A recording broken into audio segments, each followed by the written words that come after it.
जैन, आपसे सवाल जो है वो थोड़ा सा प्रोग्राम के आगे हिस्सा चल पड़ा है, थोड़ा रह गया टाइम। फॉरवर्ड ब्लॉक की बड़ी खबरें आ रही हैं, हम जमहूरियत जमहूरियत तो सर लाते हैं। फॉरवर्ड ब्लॉक पे जाने से पहले मैं इस टॉपिक पे थोड़ा सा एक कह सेकंड लें, के लिए बात आप करना कह लें, चाहता दो हूँ। लाइनें फिर आगे बतौर मैं बोर्ड ऑफ गवर्नर्स का मेंबर हूँ एचएन कॉलेज के, अच्छा। और इसकी इस वाकये की जितनी मजम्मत की जाए बहुत कम है। उसकी वजह यह है कि माइकल टॉमसन जो है वो एचएन कॉलेज की तारीख में अगर कोई आप 3 बेहतरीन प्रिंसिपल्स का नाम लेंगे ना उनमें से तो यकीनन उनमें से इनका नाम होगा। और ये इन्होंने पहले भी ये खदशात जाहिर किए कि जी बहुत सारी पॉलिटिकल इंटरफेरेंस होती है, नहीं होनी चाहिए। ये पाकिस्तान का वो स्कूल है जो पाकिस्तान की क्रीम पैदा करता है, जो लेकिन वो पाकिस्तान गवर्नर साहब का कमाल देखें ना, उन्होंने कहा उसकी तनख्वाह देते से इन्वेस्टिगेट कराएंगे। कमाल है गवर्नर का भी, कमाल किया। कमाल अब है। नुकसान किसका हुआ है? नुकसान एचएन कॉलेज का हुआ है, नुकसान पाकिस्तान का हुआ है कि हम एक ऐसे प्रिंसिपल से जिसने पूरे स्कूल को बदल दिया है। मैं अब आपके प्रोग्राम में टाइम नहीं है आपको बताने फॉरवर्ड में ब्लॉक उसने क्या क्या किया है। फॉरवर्ड ब्लॉक की सर सारी जो बातें हैं सब धरी की धरी रह जाएंगी। मैंने मरवत ने बोला है ये, मैं आपको उसका जवाब दे रहा हूँ ना। मैं आपको आपके प्रोग्राम पे कैटेगोरिकली बबांगे दोहल की बात कर रहा हूँ कि पाकिस्तान तरीके इंसाफ के जितने भी एमएनए और एमपीएस हैं वो आग का दरिया अबूर करके आज एमएनए बने हैं। इमरान खान के वोट पे, इमरान खान के नाम पे बने। क्या पंजाब में फॉरवर्ड ब्लॉक है या नहीं है? कोई फॉरवर्ड ब्लॉक नहीं है। मैं एक स्टेप और आगे मरवत ने एक सर मैं एक स्टेप और आगे जाता हूँ। हाल ही में पंजाब में इलेक्शन हुआ है स्पीकर का और डिप्टी स्पीकर का। पंजाब के अंदर हमें 4 वोट एक्स्ट्रा पड़े थे डिप्टी स्पीकर के ऊपर। शेर अफजल मरवत ने ये क्यों कहा है कि 40 लोग? ये इसका तो जवाब वो खुद बेहतर दे सकते हैं, लेकिन वो मैं कहते हैं आपको 20 का तो एक पूरा ब्लॉक है, बाकी वो टुकड़े हैं। उन्होंने कहा 5-5, 10-10 मैं आपको कैटेगोरिकली बता रहा हूँ ना, और वसूख से और आज कोई फॉरवर्ड ब्लॉक नहीं है, कोई फॉरवर्ड ब्लॉक नहीं है। इंशाल्लाह तहरीक इंसाफ का पूरा वोट हमें सेनेट में पड़ेगा और इंशाल्लाह एक भी तहरीक इंसाफ का मेंबर नहीं टूटेगा। अज़मा, आप बताइए, आज ताउला तारड़ ने भी इसके ऊपर बयान दिया है। कितने लोग हैं जो फॉरवर्ड ब्लॉक बना चुके हैं पीटीआई के? देखिए, पहले तो मैं एचएसएन के हवाले से ज़रूर बात करना चाहती हूँ। मज़े की बात यह है कि जिन्होंने इस मुल्क के तालीमी सिस्टम की तबाही कर दी, जिन्होंने एक करिकुलम लाना था, जिन्होंने गवर्नर हाउस को यूनिवर्सिटी और पता नहीं क्या क्या बना लेना था, वो आज हमें बता रहे हैं कि तालीम कैसे, हमें कैसे तालीम जो है वो आगे चलानी है। जहाँ तक इस इशू का ताल्लुक है, जो प्रिंसिपल साहब हैं, बाय द वे, वो लास्ट अगस्त में जो है वो जाने के बारे में बता चुके हैं कि वो मज़ीद काम नहीं करना चाहते। और हमारी रिक्वेस्ट के ऊपर, यानी पिछली गवर्नमेंट की रिक्वेस्ट के ऊपर ही वो अभी तक कंटिन्यू कर रहे थे। और बाय द वे उनकी टर्म वैसे ही अगले महीने पूरी हो रही थी। सो ये इस बात को एक इशू बनाना और ये कहना कि जी वो हमारी वजह से जा रहे हैं, वो वैसे ही जा रहे थे और वो जाना चाहते थे। अब आ जाते हैं फॉरवर्ड ब्लॉक की तरफ। देखिए बात फॉरवर्ड ब्लॉक फॉरवर्ड का जॉब देखिए, बोर्ड उनको नहीं, ऐसे नहीं। ये मलिक साहब, ये बहुत गलत तरीका है। हमने उनको, ये बहुत गलत तरीका है। मैं तो बोर्ड का मेंबर था ना, ये तो बाहर बैठ के बातें कर रही है। Member of the board of governance, मुझे तो पता है क्या हुआ था। हमने उनको कन्विंस किया था। सैयद बाबर अली साहब के नीचे एक टीम बनी थी, उसमें अली सलमान साहब थे, उसमें मैं था, उसमें दीगर लोग थे, खालिद बिस्मिल्लाह। आप इनसे बात कर लीजिए फिर मलिक साहब। ये कोई तरीका है?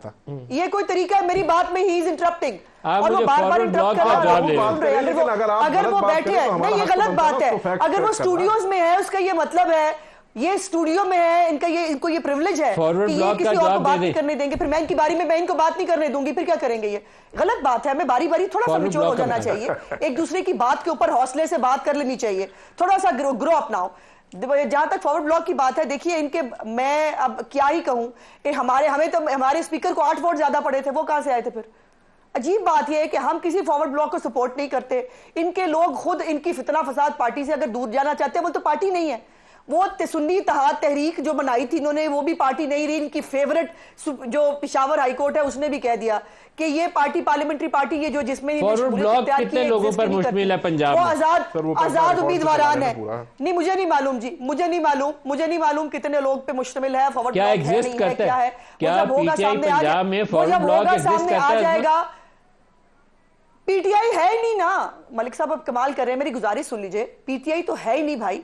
वो आजाद उम्मीदवारों का एक जो है वो ग्रुप है। अब वो आजाद उम्मीदवार किस तरफ, कहां, किस ग्रुप में जाते हैं, हमें क्या पता? ये तो उनकी मर्जी है। हमारा जो है वो इस बात से कोई लेना देना नहीं है। अब वो आजाद है, इनकी पिशावर हाईकोर्ट फेवरेट ने भी कह दिया है कि वो आजाद है और आजाद अपना फैसला कर सकते हैं। इसमें हम, मुझसे क्या पूछेंगे आप? क्या वो उनकी हैसियत आजाद वाली है? ठीक कह रही हूं, उनसे क्या पूछेंगे ना, उनका इनसे कोई लेना देना था। क्या उनकी हैसियत आजाद वाली है? पंजाब वाले जो अरकान है उनकी हैसियत आजाद है, इंडिपेंडेंट है? बिल्कुल नहीं है। एसएससी के मेंबर्स हैं। आप देखिए, आप पिक एंड चूज नहीं कर सकते। आपने अब चले उसमें आप बात बिल्कुल है। बात ये है कि आपने खुद पहले फैसला कर लिया कि हम एसएससी के अंदर मैं आपको बताना चाहती हूँ कितना बुरा लगता है, आप हमें बताना चाहती हूँ कितना बुरा लगता है। जहां आपको सूट करता है वहां आप कहते हैं कि जो एसएससी के मेंबर्स हैं, जहां नहीं सूट करता वहां उनको आजाद कर देते हैं, तो ऐसे तो नहीं हो सकता ना। हम एक जमात का हिस्सा है, हमने उस जमात को ज्वाइन किया है, हम उस जमात के अंदर बैठे हैं, हमारा तशक्कुस है, हमें पाकिस्तान की आवाम ने वोट दिया हुआ है, हमें पाकिस्तान की आवाम ने इलेक्ट किया है, लाखों करोड़ों वोट लेके हम अवानों में आए हैं, तो इनके कहने से थोड़ी हो जाएगा। Fact of the matter is कि हाँ, आपके कहने से भी नहीं हो जाएगा। सारी दुनिया, आपकी मेजॉरिटी सारी दुनिया देख रही है, और मैं आपको सिखा रही हूँ कि बीच में बात करते हैं तो कितना बुरा लगता है।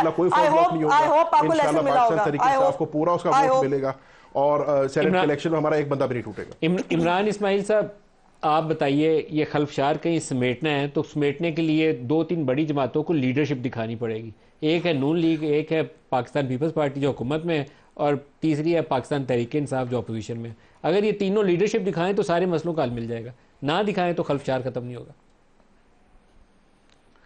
नदीम साहब, आप बातें तो बड़ी आइडियल ऐसी कर रहे हैं कि आइडियल बातें सारी आप कर रहे हैं कि ये तीनों अगर जमातें, बड़ी जमातें और भी अगर इसमें शामिल होना चाहें, वो मिल के बैठें और मसले का हल निकालने की कोशिश करें, बिल्कुल आइडियल चीज़ है। लेकिन ऐसा होता इसलिए नहीं है कि जो इस वक्त हम एटीट्यूड हुकूमत का देख रहे हैं और जो उज़्मा इस वक्त डिस्प्ले भी कर रही हैं टीवी पे कि वो किस कदर पावरफुल हैं और वो किस तरह से वो कंडक्ट कर रही हैं, तो वो आपको नज़र नहीं आएगा कि कहीं पे कोई लचक या कोई चीज़। देखें, जो लचक या फ्लेक्सिबिलिटी दिखानी है ना, वो हुकूमत ने दिखानी है।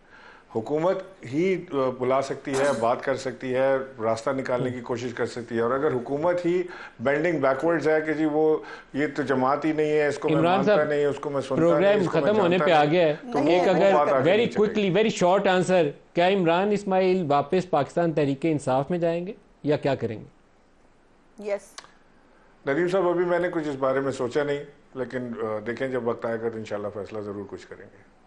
तरजीह आपकी पाकिस्तान तहरीक इंसाफ होगी? उज़्मा का कहका सुनकर मुझे बड़ी खुशी हुई, इसलिए कि ये पहले जो है वो पीपल्स पार्टी में थी तो ये पीएमएलएन को गालियां देती थी, अब ये इधर आ गई तो उधर गालियां देती हैं, और कहका बड़े जोर का लगा। अपनी बात करें, मैंने तो आपको भी कहा कुछ नहीं, मेरे कहके पे आपको शर्मिंदगी हो गई, मेरे कहके पे शर्मिंदगी हो गई आपको। Good to see you.